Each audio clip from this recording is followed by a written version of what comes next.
Hello, नमस्कार जी। कैसे हैं आप सभी अच्छे होंगे।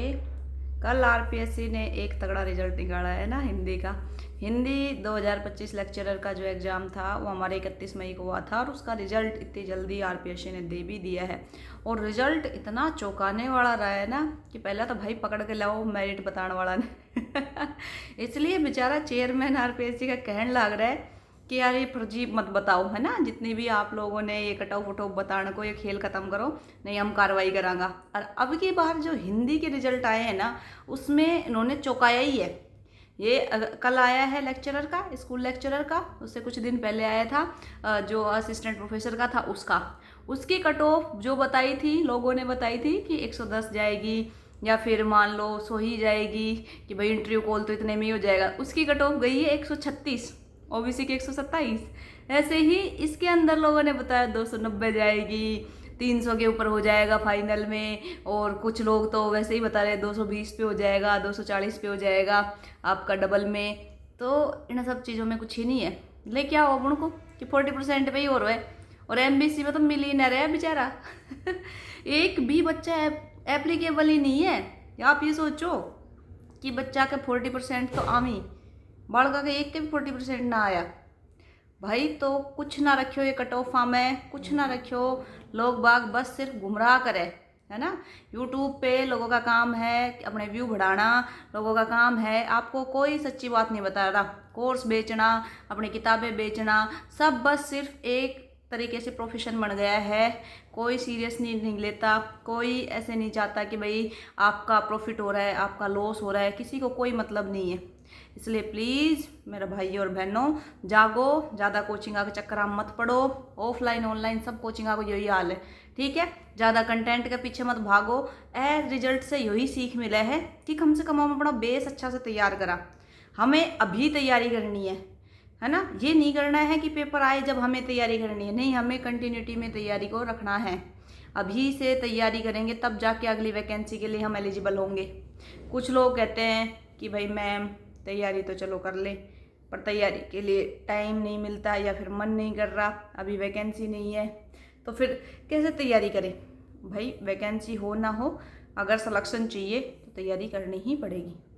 कोई ऑप्शन नहीं है तैयारी का कि भाई तैयारी नहीं करनी, आपको करना ही पड़ेगा। अभी से ही रेडी होना पड़ेगा।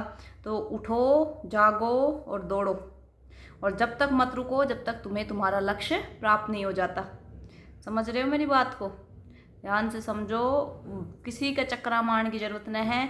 आपको सिलेबस आपके पास है, आपकी बुक आपके पास है, उन किताबा में वो सिलेबस देख देख कर पढ़ो। वो सिलेबस भी पढ़ लोगा ना तुम तो तुम्हारा आराम से सिलेक्शन हो जाएगा। उस सिलेबस ने 10 बार 15 बार जितनी बार पढ़ सकते हो पढ़ो। टेस्ट सीरीज का चक्कर मत पढ़ो। मैं मानूँ टेस्ट सीरीज को थोड़ो लाभ मिले, लेकिन इतनो भी लाभ ना मिले कि आप पूर्ण तरह डिपेंड हो जा।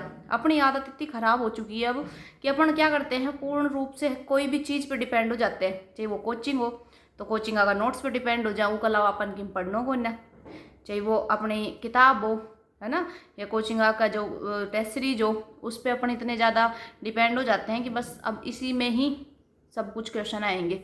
ऐसा कैसे हो सकता है यार। अगर एक कोचिंग का टेस्ट सीरीज में से ही सारा क्वेश्चन आने लग गया तो कोचिंग वाला तो भाई भगवान जब बराबर बन जाएगा। फिर उसी की कोचिंग चलेगी, बाकी को चलेगी नहीं। सब अनुमान लगाते हैं, अनुमान से बताते हैं कि क्वेश्चन ऐसे बन सकते हैं। लेकिन जो चीज़ हम भी तो सीख सका, हमारे अंदर क्या एबिलिटी नहीं है क्या? हमें ये नहीं पता कि कैसे क्वेश्चन बनेंगे, या हम स्कूल लेक्चरर बनने जा रहा है या फिर असिस्टेंट प्रोफेसर या जो भी हम बनने जा रहे हैं, तो क्या हमें नहीं पता कि कैसे क्वेश्चन पुटअप हो सकते हैं? भाई हमने भी तो आगे जाके यही काम करना है, बाढ़ का खातर कोई क्वेश्चन बनाना है, तो क्यों ना हम अपने क्वेश्चन खुद ही बना लें। क्यों हम ज़्यादा टेस्ट सीरीज के पीछे भाग रहा। ठीक है, लास्ट में जब पेपर के लिए आएगा उस टाइम लोग लॉन्च करेंगे तो कोई एक आध टेस्ट सीरीज एक्यूरेसी के लिए, टाइमिंग के लिए, इसके लिए टेस्ट सीरीज दी जाती है कि भाई आप कितने टाइमिंग में पेपर सोल्व कर पा रहा हो। आपकी टाइमिंग तो ख़राब ना है, कहीं पेपर सोल्व करने के चक्कर में आप 2 घंटा का पेपर है 4 घंटा में सोल्व कर रहा हो, OMR भरवाम गड़बड़ ना कर रहा हो। ये चीज़ें होती है कोच उसके लिए कि टेस्ट सीरीज ज्वाइन करने के फ़ायदे के लिए, कि भाई हमें ये देखना है, ना कि हमें देखना है कि टेस्ट सीरीज का लेवल क्या है, पेपर का लेवल कैसा आएगा। टेस्ट सीरीजों का तो लेवल ही अलग आ रहा है, मतलब पता नहीं क्या ही पूछ रहे हैं। मेरे को तो ये समझ में भी नहीं आती, शुरू से ये टेस्ट सीरीजों का लफड़ा नहीं समझ में आता कि भाई ठीक है, अगर किसी ने पढ़ लियो है, तैयारी कर ली है, PYQ करो। इतना PYQ है, कम पड़ रहा है कि भाई जितना भी पेपर आपने दिया सारा पेपर इकट्ठा कर लो और इकट्ठा करके विन नहीं सोल्व करने लाग जाओ ना। उनके साथ 4 ऑप्शन है, उन 4 ऑप्शन आने भी वही पेपर में लिखने लाग जाओ। उनके बारे में कितनी जानकारी है थान? अरे होगी ना कितनी तो जानकारी ना है, तो यही तो कमी है कि जानकारी ना है। वे 4 ऑप्शन की भी जानकारी होनी चाहिए, तब जाके कोई एक पेपर सोल्व होता है। एक पेपर सोल्व करोगे ना 4 दिन लगेगा और ना नहीं याद आ जाएगी वो अलग, तो पता हो जाएगा कि भाई क्या तरह पेपर सोल्व हुई सी। और इस तरीका से अब है ये काम कर बाको, लास्ट टाइम में थोड़ी न वैसे वो काम। लास्ट टाइम में तो रिवाइज में सी फटाफट चीज़।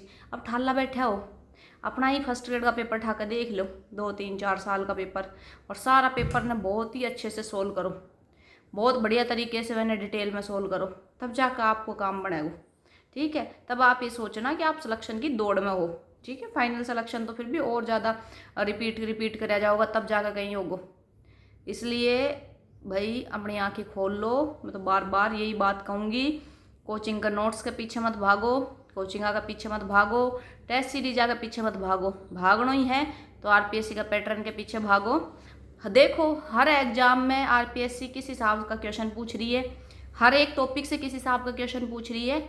जो काम अपन खुद न करना पड़ेगा, दूसरे व्यक्ति अगर कर भी देगो ना, तो वही वाला हाल है कि हलवो बनाकर थाने मुँह में दे दियो, है ना। तो इतना भी किसी से ये डिपेंड मत हो कि भाई दूसरा हलवा बना के मुँह में तुम्हें खिला रहा है। अपना काम खुद करना सीखो, अपनी चीज़ें खुद निकालना सीखो, उससे कॉन्फिडेंस आएगा, चीज़ें ज़्यादा समझ में आएंगी, बेहतर तरीके से आप आगे कुछ कर पाओगे। ज़्यादा अच्छे से पेपर को पास करने के लिए आपको अच्छी रणनीति खुद को ही मिल जाएगी, किसी से पूछने की भी आवश्यकता नहीं पड़ेगी। एक किताब एक बार पढ़ा समझ में ना आवे, एक पेपर एक बार पढ़ा समझ में ना आवे, उसमें बहुत सारी चीज़ छूट जाए। क्यों कहा गया है कि एक किताब को 10 बार पढ़ना ज़्यादा अच्छा होता है, ना कि 10 किताब को एक बार पढ़ना। इसीलिए कि एक किताब ने आप 10 बार पढ़ोगा तो उसमें 10 बार अलग अलग जानकारी आपने मिलेगी, कुछ ना कुछ आपको छूट जाएगा। तो इसीलिए थोड़ा सा बोरिंग काम है, थोड़ा कम अच्छा लगेगा आप लोगों को कि भाई एक ही चीज़ ने बार बार पढ़ रहा, लेकिन पढ़ना पड़ेगा भाई। जब आज के दौर में इस हिसाब का पेपर आ रहा है तो कंपटीशन फाइट करने के लिए तो पढ़ना पड़ेगा, है ना। तो मस्त होके पढ़ो, ज़्यादा टेंशन लो मत, बढ़िया आसानी से हो जाएगा, कोई ज़्यादा मुश्किल काम ना है, इम्पॉसिबल ना है भाई। 848 सीट थी हिंदी के अंदर, 1202 लोग पास करे है, कहीं से तो 400 एक्स्ट्रा है ना बेचारा, वे भी तो है, वे भी तो क्वालिफाई करे है, तो थे क्यों ना कर सको। और ये कैटेगरी वाइज को तो एक ठप्पो हटा ही दो। मतलब बच्चे ये सोचते हैं कि हमारी कैटेगरी में तो कम जाएगी, भाई थम वह कैटेगरी की मान के ही क्यों तैयारी करो, थम यो मान के करो कि थम सिलेक्शन ही जनरल में लेना है, हमने इतना नंबर लेकर आना है कि जनरल के बराबर थारे कट ऑफ भी जाए तो थारा आराम सिलेक्शन हो जाए। तो वो माइंड सेट से काम करोगा ना तो आराम से सिलेक्शन है। ऐसी नौबत हानि कि MBC इनमें पोस्ट खाली जाए और हिंदी जैसा सब्जेक्ट में पोस्ट खाली जा रही है, तो घनी बड़ी बात है। पिछली बार पॉलिटिकल में धमाका हुए तो इस बार हिंदी में ही हो गए, और सब्जेक्ट आगे तो छोड़ दो। तो इसलिए ज़्यादा ये मत सोचो कि हवा हवाई है, कुछ हवा हवाई न है, पढ़ना पड़ेगा। आपा तुरम खान ना कि एक बार 2 बार पढ़कर बस सारी बाजी मार लेंगा। आपा ने भी वही इंसान हाँ, और उसी हिसाब से अपना माइंड चलता है, बार बार रिवाइज करना ही पड़ेगा। और बार बार कुछ लोगों के कमेंट आ रहे थे कि भाई मैडम टेस्ट सीरीज़, तो टेस्ट सीरीज़ का चक्कर हम अभी मत पढ़ो, फालतू का काम सी है। PYQ अच्छा से सोल्व करो, कई बार कह चुकी मैं। PYQ कोई बुक ले आओ, बुक नहीं तो अपने पेपर थारा दे रखा है, हमने इतना पेपर तो दिया ही होगा, बिना इकट्ठा कर लो, उनमें ही लिख लो, ठीक है। और बाद में उसमें जो चीज़ याद नहीं हो, जो चीज़ रह जाए, तुम्हें ऐसा लग रहा है कि ना पार पड़ रही में याद करने में, तो उन चीज़ों को आप अपने एक नोटबुक में लिख लेना शॉर्ट नोट्स के रूप में, ठीक है। वो थारा शॉर्ट नोट्स बन जाएगा। ऑथेंटिक किताब पढ़नी है, ज़्यादा से ज़्यादा अपनी जो RBSC में किताब लगा रखी है वो पढ़ो। हिंदी ग्रंथ अकादमी किताबें पढ़ सकते हो, अब खूब समय है पढ़ने के लिए, अब करो तैयार। और रही बात, एक ही ट्रिक है भाई, कोई भी चीज़ को राजस्थान का RPSC का एग्जाम ने जीतने की, कि PYQ में कोई नया प्रश्न आए तो नया प्रश्न ने खोज गेरो, वो नया प्रश्न की तो सारी चीज़ निकाल लो, ठीक है। तभी जाके आप ये सोचना कि हाँ अगली बार ये प्रश्न जब पूछा जाएगा तो अपन इसको करने के लायक रहेंगे, ठीक है। वीडियो अच्छी लगी हो तो वीडियो ने लाइक करो, चैनल ने सब्सक्राइब करो। जिनको ना हो वो होपलेस होने की आवश्यकता नहीं है, आप एक नई शुरुआत करांगा, कोई समस्या न है। न्यू स्टार्ट करेंगे, जिनको हो गया उनकी बहुत बहुत बधाई उनको। और आपके दस्तावेज सत्यापन करवाई देगा। और जैसे अभी तो डेफ भरवा रहा है 13 से 19 तक, उसके बाद दस्तावेज सत्यापन हो जाएगा और ठीक ठाक टाइम पे दे देगा था ज्वाइनिंग मूल लागत। जैसे पिछली वाली वैकेंसी में हमें तो 1 साल में दिया था इन्होंने, और आपको मुझे लगता है 6-7 महीना में ही मिल जाएगी ज्वाइनिंग के आधार पे। तो जिस हिसाब से आरपीएससी काम कर रही है उस हिसाब से मिल जाएगी। तो मस्त रहें, खुश रहें, आगे बढ़ते रहें, पढ़ते रहें, निराश होने की आवश्यकता नहीं है। नहीं हुआ है दोबारा से रिस्टार्ट करेंगे। जय हिंद, जय भारत।